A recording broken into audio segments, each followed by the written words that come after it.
Mesdames et messieurs, bonjour. Cette semaine, la série Cogito s'intéresse aux sentences prononcées par les instances pénales internationales à travers le projet de recherche d'une étudiante en droit. Par la suite, nous vous replongeons dans l'Antiquité afin d'observer les liens étroits entre rhétorique et dialectique.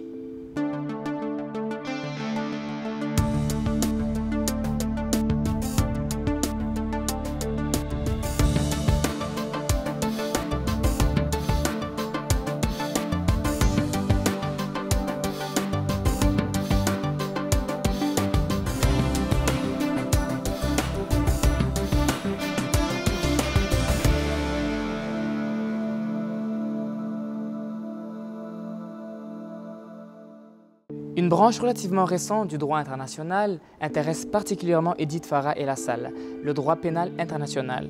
Ce dernier s'articule autour de trois objectifs précis, à savoir l'interdiction de conduite jugée contraire aux valeurs fondamentales de la communauté internationale, la condamnation des personnes qui y contreviennent et l'application de sentences pénales internationales. Mon nom est Edith Farah et Lassalle. Je suis étudiante en droit international à la Faculté de droit de l'Université Laval. Mes recherches portent sur le droit international pénal. Alors, ce domaine du droit est relativement récent en droit international et poursuit essentiellement deux objectifs. Le premier est de proscrire certaines catégories de conduite qui sont jugées contraires aux valeurs fondamentales de la communauté internationale. Et le deuxième objectif est de condamner les personnes qui participent à la commission de telles violations. Alors, mon projet de recherche porte sur l'exécution des peines qui sont prononcées par les instances pénales internationales. Je m'intéresse plus particulièrement à trois instances. Je m'intéresse au tribunal pénal international pour le Rwanda, celui pour l'ex-Yougoslavie. Je m'intéresse aussi à la Cour pénale internationale. Alors, je regarde les régimes juridiques de ces trois instances pour voir de quelle façon l'exécution d'une peine d'emprisonnement est mise en œuvre. Mes recherches portent plus particulièrement sur la question de l'exécution des peines prononcées par les instances pénales internationales. Donc, je m'intéresse à la situation de la personne qui est condamnée. Donc, une fois qu'on a un jugement final, qu'est-ce qui se passe avec cette personne-là? Alors, mon projet de recherche consiste à vérifier dans quelle mesure ce système-là international permet d'assurer ou non une égalité de traitement en faveur des personnes condamnées.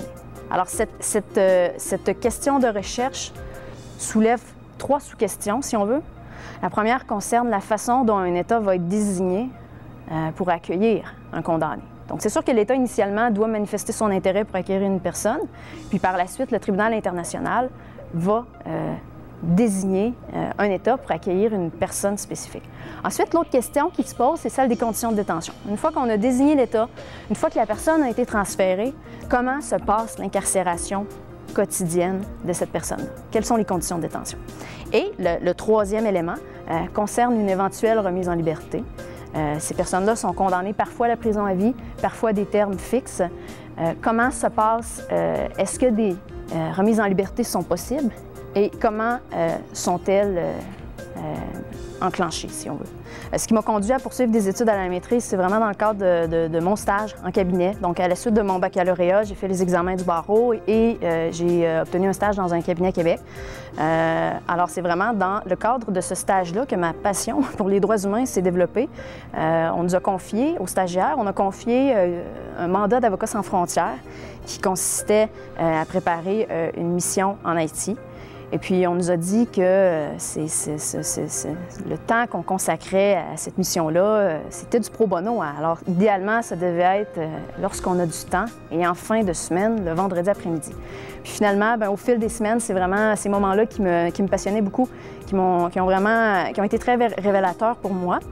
Puis, à la fin de mon stage, au lieu de continuer en cabinet, j'ai décidé de poursuivre des études supérieures, de me spécialiser en droit international pénal en m'inscrivant à la Faculté de droit de l'Université Laval.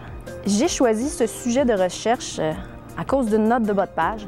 C'est assez particulier. Dans le premier article que j'ai lu en droit international pénal, dans mon cours de droit, l'auteur parlait de façon générale sur ce domaine-là. Puis, il parlait plus spécifiquement de la question des peines en disant que les peines est une question qui est peu étudiée, qui est récente, qui est pas... Les juges sont vraiment au stade, si on veut, de la définition des crimes, de la condamnation et tout ce qui se passe après. Donc, l'exécution de la peine est peu étudiée. Puis là, il y avait une note de bas de page qui référait à certains auteurs qui ont étudié la question un tant soit peu. Donc, un petit peu comique de penser aujourd'hui que, dans le fond, j'étudie cette question-là en raison d'une note de bas de page que j'ai eue. Une professeure que j'avais eue ici à l'Université Laval m'a dit « Si tu es intéressé par le domaine du droit international pénal, je te suggère fortement de rencontrer tel professeur. » Alors, la professeure en question s'appelle Fanny Lafontaine. Alors, je l'ai rencontrée quelques semaines avant le début de la session pour lui dire que je me questionnais concernant mon choix d'études. Puis elle m'a fait part des projets très pratiques, des projets concrets sur lesquels ces étudiants ont l'occasion de se pencher dans le cadre de leur maîtrise, dans le cadre de leurs études supérieures. Les projets qu'on peut réaliser dans la clinique permettent vraiment à l'étudiant d'acquérir une expérience pratique dès la maîtrise.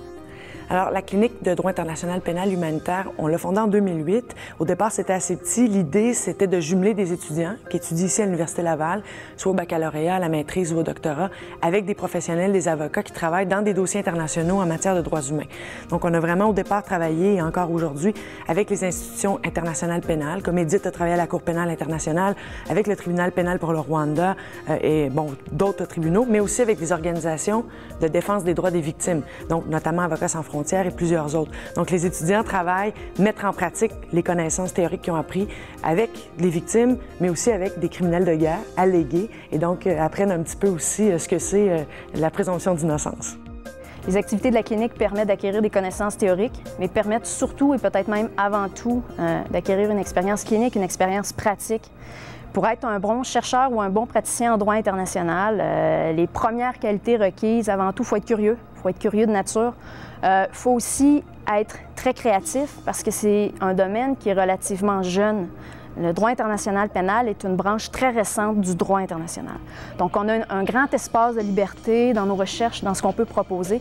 Donc, la créativité est évidemment très importante dans la mesure où c'est un droit qui se construit, qui s'écrit au présent. En fait, le droit international pénal s'intéresse vraiment à la responsabilité criminelle de certaines personnes qui commettent certains crimes. Donc, on va parler, par exemple, des crimes contre l'humanité, des crimes de guerre et du génocide. Donc, c'est des crimes de masse, c'est des crimes importants qui, par leur nature, le plus souvent, s'attaquent à l'essence même de l'être humain. Donc, c'est pour ça qu'on dit que c'est des crimes internationaux, des crimes contre l'humanité, de génocide qui devraient concerner, qui devraient intéresser toute la communauté internationale. Et ce qui me passionne dans ce sujet de recherche-là, c'est avant tout les objectifs poursuivis par la justice pénale internationale. Alors, peu importe le sujet de recherche qu'on va avoir dans ce domaine-là, je crois qu'on est avant tout sensibilisé à certaines valeurs fondamentales qui devraient concerner tous les êtres humains. Les dossiers qu'on a en droit international pénal sont des dossiers qui sont très lourds, qui sont très sensibles, qui sont très émotifs. Ça, c'est certain. On ne peut pas se distancer, malgré tous les principes juridiques qu'on nous enseigne à la maîtrise. On ne peut pas se distancer de ce que les victimes, de ce que les communautés affectées vivent. Mais pourtant, il faut le faire. Il faut le faire parce que si on ne le fait pas, ça va avoir une incidence sur notre travail. Donc, c'est important de se distancer le plus possible. Mais c'est sûr qu'on demeure humain, puis qu'il y a toujours un petit quelque chose en nous qui est touché quand on entend certaines choses. Il y a aussi un autre aspect auquel j'ai été sensibilisée dans le cadre de mes études, ça concerne les droits de la défense.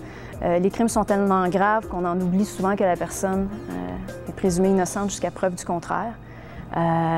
C'est important. Plus le crime est grave, plus il est important d'offrir à cette personne-là toutes les garanties requises en matière juridique. L'étiquette criminelle de guerre pèse très lourd. Si les standards requis en matière juridique n'ont pas été respectés, si la preuve n'a pas été amenée, que la personne soit moralement coupable ou non, il faut l'innocenter d'un point de vue juridique. L'objectif, le principe de la présomption d'innocence a pour objectif d'éviter qu'une personne innocente se retrouve derrière les barreaux. Alors, si une personne est juridiquement innocente, mais moralement peut-être responsable, eh bien, malheureusement ou heureusement, il faut l'acquitter. Le pouvoir du tribunal en soi va être limité beaucoup par la coopération qu'il va y avoir des États. Donc, si les États ne coopèrent pas, ne mettent pas en œuvre leurs décisions, particulièrement au niveau de l'exécution des sentences à laquelle je m'intéresse, eh bien, les pouvoirs du tribunal sont relativement limités. Puis le succès de sa mission est évidemment en péril. En droit international pénal, contrairement en droit international interne, on n'a pas de prison internationale. Donc, en droit interne, lorsqu'une personne est condamnée au niveau criminel, bien, c'est automatique que cette personne-là va s'insérer dans un système carcéral national pour purger sa peine d'emprisonnement.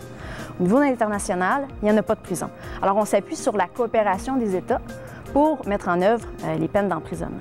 Alors, à partir du moment où on compte sur les États pour exécuter les peines, ça veut dire que les différentes personnes condamnées vont être catapultées aux quatre coins de la planète dans différents systèmes nationaux, différentes règles. Et ça pose certaines questions auxquelles je m'intéresse dans le cadre de mes recherches. Dans les pays nordiques, par exemple, en Europe, plusieurs accueillent des condamnés et plusieurs, je pense notamment à la Suède et à la Norvège, ont des dispositions nationales qui favorisent énormément la réinsertion sociale et qui permet de maintenir les contacts avec la famille. Alors, pourquoi une personne qui est incarcérée dans ces pays pourrait contacter sa famille, je ne sais pas moi, 2 ou 3 fois par semaine, versus une personne qui est dans un pays où les conditions de détention sont plus... L'incarcération est plus stricte, plus rigide, plus traditionnelle, si on veut. Alors, toutes ces questions-là soulèvent vraiment la question de l'égalité ou de l'inégalité de traitement entre les condamnés. Au niveau de l'exécution des peines, la seule façon de vraiment uniformiser la détention, c'est de créer une prison internationale. Mais bon, c'est pas quelque chose qui se fait si facilement que ça. C'est une solution qui est très coûteuse. La justice pénale internationale coûte très cher là, avant même d'arriver à une condamnation. Alors c'est sûr qu'il y a en quelque sorte un compromis qui a été atteint. Ce qu'on entend souvent dire au sujet des tribunaux internationaux, c'est que c'est des grosses machines qui produisent peu de résultats, qui coûtent très cher. C'est des critiques qui sont importantes, qu'on doit considérer, mais en même temps, il ne faut pas perdre de vue que l'objectif est de punir les personnes responsables, celles qui ont participé à la commission de certains crimes. Le financement de ces instances-là est pris en charge par la communauté internationale. Donc, c'est tous les pays, via les Nations unies ou via le statut de Rome, qui a mis en place la Cour pénale internationale, qui finance ces activités-là. La justice pénale internationale rend souvent des jugements qui sont rendus bien longtemps après la commission des crimes. Certains se demandent si c'est pas un peu une justice désincarnée, est-ce que ça vaut la peine de rendre un jugement si longtemps après que les crimes aient été commis? Eh bien, la réponse est oui. Les personnes qui ont subi ces violations-là ont besoin de justice pour passer à autre chose. La justice aussi permet de favoriser la réconciliation. Alors, même si les crimes ont été commis il y a 15 ans, les victimes ont besoin, notamment, de cette justice-là pour panser leurs plaies, si on veut. Je souhaite que mon projet de recherche sensibilise les acteurs du procès pénal international. Donc ici, je fais référence notamment aux juges et aux avocats qui sont impliqués dans les dossiers. J'espère aussi que les questions post-condamnation vont aussi intéresser la société en général, vont aussi comprendre que c'est important d'offrir aux personnes condamnées, qui sont avant tout des personnes humaines, de leur offrir des conditions de détention qui respectent des standards minimaux en matière d'humanité. J'espère, bien humblement, que mes recherches vont permettre de sensibiliser les juges sur la question d'incarcération, sur la nécessité d'offrir un traitement uniforme à toute personne condamnée. Passionné du christianisme ancien, Geoffrey Aubin s'est tourné vers le IVe siècle, une période particulièrement féconde en matière de littérature chrétienne. Affectionnant aussi la rhétorique, son projet de maîtrise consiste à d'abord traduire, puis analyser le De Rhetorica, un traité de rhétorique probablement rédigé par Augustin, l'auteur des Confessions. Mon nom est Geoffrey Aubin. Je suis étudiant à la maîtrise en études anciennes au département des littératures à la Faculté des lettres de l'Université Laval. Mes recherches portent sur un traité du 4e siècle sur la rhétorique qui aurait été écrit par Augustin, le même Augustin qui a écrit les Confessions. Et puis, dans ce traité, il explique un peu les grandes règles de la rhétorique. Mon travail est de traduire ce texte, de l'annoter, et puis de faire une étude de la rhétorique au 4e siècle par le biais de ce traité-là. Au départ, je ne pensais pas du tout m'en aller dans ce domaine-là parce qu'évidemment, je ne connaissais pas vraiment les sciences de religion et je ne voulais pas vraiment devenir théologien. Mais je me rappelle un événement quand j'étais jeune où mon père avait rapporté un rouleau de plan qu'il avait trouvé sur une route abandonnée. Et donc, j'avais déroulé ce plan-là et je l'avais étudié, malgré que je ne comprenais pas vraiment ce que ça disait, mais je l'avais vraiment approfondi, je l'avais étudié. Et puis, cette fascination-là pour les documents, cette joie-là de trouver quelque chose et d'essayer de découvrir ce que ça veut dire, m'est restée. Ce qui fait que dans un premier temps, j'ai travaillé en architecture et j'ai fait des plans, mais durant mon parcours sur le marché du travail, je continuais de lire sur la religion, sur le sens de la vie, ces choses-là. Et puis, j'ai fait une lecture un jour sur comment on a reconstitué les textes du Nouveau Testament ou les textes en général, les textes anciens. Et là, ça m'a fasciné puisque c'était encore la découverte d'un manuscrit, d'un papyrus, le fait d'essayer de déchiffrer ce que ça veut dire. En fait, ces textes-là sont écrits en grec, sont écrits en latin, sont écrits en langue ancienne, et donc il y avait encore cette fascination-là de déchiffrer ces documents-là qu'on trouve et puis de trouver le secret qui les renferme. J'ai choisi de travailler sur le De Rhetorica de Saint-Augustin puisque c'est une bonne porte d'entrée pour mieux connaître la théorie de la rhétorique au siècle où a vécu Augustin. Bien entendu, il y a toujours un débat sur l'authenticité du traité, à savoir est-ce que c'est Augustin qui l'a écrit ou pas. Mais moi, ça avait peu d'importance pour moi parce que je me disais, ça représente quand même la rhétorique, la pensée sur la rhétorique qu'on avait au siècle d'Augustin et probablement qu'on est capable de voir au travers de ce traité le genre de théorie qui aurait pu influencer la pensée d'Augustin. On doute beaucoup de l'authenticité de l'auteur Augustin en raison d'une utilisation de terminologie grecque. C'est-à-dire que dans les traités d'Augustin, on ne voit jamais de terminologie grecque ou c'est très, très rare. Par contre, dans le De Rhetorica, on a une abondance de terminologie grecque. On parle de 35 termes grecs auxquels l'auteur fait toujours référence avec sa contrepartie latine. Donc, plusieurs auteurs modernes ont pensé qu'il ne pouvait s'agir d'Augustin en raison de l'utilisation de la terminologie grecque. Or, si on s'attarde à regarder les traités didactiques d'Augustin, c'est-à-dire les traités dans lesquels il enseigne, on se rend compte que Augustin lui-même fait beaucoup référence à la terminologie grecque. Jamais autant que dans le De Rhetorica, mais il y a possibilité qu'il s'agisse tout de même d'Augustin. De plus, c'est un fait tout à fait connu dans les traités, dans les manuels de rhétorique, tant du 4e siècle d'Augustin, que chez Cicéron et Quintilien, que les auteurs font référence constamment à la terminologie grecque, puisque c'est une science qui a été inventée par les Grecs, et même au temps d'Augustin, les Grecs sont encore de grands penseurs de la rhétorique. Donc, cette référence à la terminologie grecque est inévitable. Mais en fait, on croyait, au Moyen Âge, on a cru longtemps qu'il s'agissait d'un autre auteur du nom de Consultus Fortunatianus.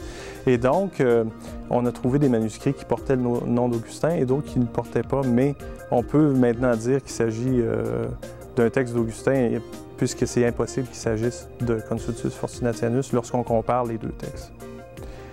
Le traité De Rhetorica est en fait un très court traité qui est composé d'à peine une quinzaine de pages. Si on demandait à un étudiant d'université de faire un travail long de 15 pages, ça serait environ la longueur du traité. Donc c'est un traité très, très court, mais très, très dense aussi.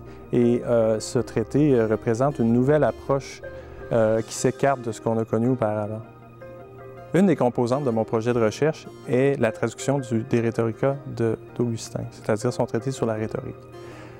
Par le biais de cette traduction-là, je peux m'interroger sur la nature de la rhétorique dans la tête d'Augustin. Ce qui fait que je m'attarde plus particulièrement à la rhétorique au 4e siècle. Principalement sur le fait que chez Augustin, cette rhétorique, cette réflexion sur la parole se déplace davantage sur une réflexion sur la parole éthique. Bien évidemment, ce texte se situe au 4e siècle et donc très, très longtemps, plus de 5 siècles après l'apogée des grandes œuvres rhétoriques du milieu latin, c'est-à-dire on parle de Cicéron, qui a écrit beaucoup de traités sur la rhétorique, mais également Quintilien, qui a écrit l'Institution oratoire, qui est composée de 12 livres et qui couvre à peu près toutes les parties de la rhétorique. Ce qui est particulier à propos de ce traité, en comparaison avec l'apogée de la rhétorique avec Quintilien et Cicéron, c'est que cette théorie s'attarde seulement à une partie de la rhétorique, qui est l'invention. Qu'est-ce que l'invention? C'est le processus par lequel on trouve des arguments. Et donc, Augustin se restreint à cette partie de la rhétorique. Je m'intéresse particulièrement à la rhétorique qui est dans le fond l'art de persuader, l'art de la parole, l'art de bien dire, comment on parle, c'est un peu une réflexion sur la parole. Je m'intéresse à cette réflexion sur la parole au 4e siècle, puisque dans le christianisme de ce temps, tous les penseurs et les évêques de ce siècle ont été influencés par la rhétorique, puisqu'ils ont tous été éduqués dans les écoles de rhétorique. Et donc, ce qui me fascine, c'est de voir quelle influence cette réflexion sur la parole a pu avoir sur le christianisme de ce temps. Ce qui est fascinant à propos de cette obsession avec la théorie de la rhétorique, le fait que ces penseurs chrétiens-là ont grandi dans les écoles de rhétorique, c'est que forcément, à quelque part, tout le bagage culturel a dû avoir une influence certaine sur leur pensée chrétienne. Et donc, ce qui me fascine, c'est un peu le choc des cultures entre la rhétorique et le christianisme. La rhétorique chez Augustin est fort différente des siècles précédents, puisqu'il reprend un système qui avait été délaissé auparavant, par exemple par Cicéron, qui avait rejeté catégoriquement ce système d'une rhétorique divisée en deux types de questions, soit la thèse et l'hypothèse. La thèse est une question d'ordre général, c'est-à-dire doit-on se marier? Tandis que l'hypothèse est une question dont les personnes, les lieux sont connus, c'est-à-dire est-ce que Caton doit se marier? Ainsi, Augustin, en définissant la rhétorique en deux questions, soit en thèse et en hypothèse, s'écartait largement de ce qui avait été fait auparavant. Donc, ce qui m'a intéressé, c'était de comprendre ce système-là et en quoi il était possible au 4e siècle d'en arriver à une telle systématisation en binaire, soit en deux types de questions de la rhétorique. La recherche moderne s'est très peu intéressée au De Rhetorica d'Augustin et, par le fait même, à la rhétorique du 4e siècle en général. On croyait généralement qu'il s'agissait d'une rhétorique qui était moins complète que celle des siècles précédents, comme avec Cicéron et Quintilien. En tant qu'historien de la rhétorique, ce qui m'intéressait, c'était de voir pourquoi cette rhétorique était si différente des siècles précédents et pourquoi, de surcroît, elle n'était pas aussi complète. Et donc, je voulais trouver qu'est-ce qui justifie le fait qu'on ait transformé la rhétorique à ce point. J'ai donc été amené à me poser des questions sur la nature de la rhétorique chez Augustin. Pourquoi elle est si différente, mais dans un premier temps, vraiment comprendre en quoi elle est différente. Et je me suis plus attardé à cette portion de la recherche. Il y a beaucoup d'idées préconçues sur la rhétorique en général, puisque la définition aujourd'hui de la rhétorique est très péjorative. On l'emploie comme des techniques pour un discours qui veut influencer. Donc, c'est pas perçu comme ça dans l'Antiquité. C'est ce qui est par ailleurs intéressant, puisque la conception des anciens sur la rhétorique n'était pas péjorative. C'est d'une part. D'autre part, au sein de la communauté des chercheurs sur la rhétorique, on a beaucoup délaissé les traités du 4e siècle parce qu'on considérait cette rhétorique-là comme une rhétorique d'intérêt tout à fait mineur. Et donc, au sein même de la communauté de recherche, on doit un petit peu justifier la pertinence de rechercher sur ce siècle. On peut envisager deux résultats majeurs pour cette recherche. D'un côté, il y avait la question de l'authenticité. De plus en plus, la plupart des chercheurs pensent qu'il s'agirait d'Augustin.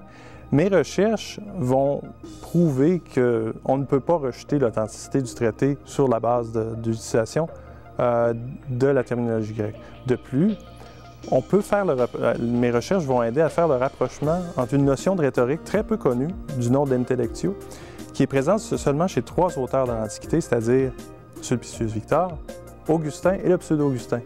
Et donc, ainsi, on peut facilement penser que cette notion rapproche les deux auteurs et donc pourquoi pas penser qu'il s'agit de la même personne. Bien évidemment, des recherches de ce type n'ont pas une grande répercussion sur la société. Par contre, toutes ces petites recherches-là amènent une pièce du casse-tête pour la connaissance de l'Antiquité. Et donc, chaque chercheur amène sa pièce de casse-tête et toute la communauté de recherche peut arriver à reconstituer l'histoire plus large de l'Antiquité.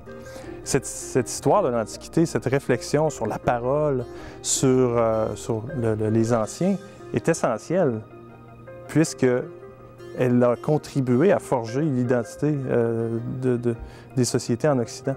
Et donc, ce portrait plus large est nécessairement essentiel à la connaissance de nous aujourd'hui. Une chose qui m'a étonné lorsque j'ai fait ces recherches-là, c'est la quantité de textes qui ne sont pas connus, qui ne sont pas traduits pour le grand public, qui sont très peu accessibles.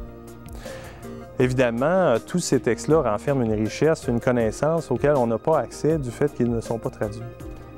Et donc, pour l'avenir, c'est bien important de continuer la recherche textuelle sur ces textes-là, les traduire, les rendre accessibles au grand public pour arriver à pouvoir avoir une réflexion plus grande sur la parole dans l'Antiquité et la parole en général.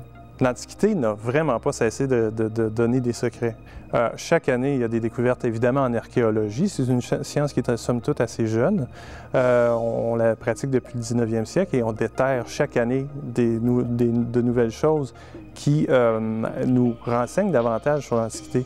En littérature, par exemple, la découverte de papyrus et de manuscrits à Qumran ou à Nag Hammadi en Égypte nous ont apporté une connaissance incroyable de la littérature des 2 premiers siècles après Jésus-Christ. Et donc, l'Antiquité ne cesse jamais de donner de nouvelles données. Et c'est particulièrement ce qui est intéressant de la recherche en études anciennes, c'est qu'on n'a jamais fini de creuser, on ne revoit jamais la même chose et donc on n'a pas de limite, on doit constamment, c'est constamment refaire. Revoyez les 2 entrevues diffusées cette semaine ou découvrez les autres entrevues de la série sur ulaval.tv. Prochainement, il sera question de l'enseignement du piano aux aînés et de l'impact du tracé des routes sur les véhicules. Merci, au revoir.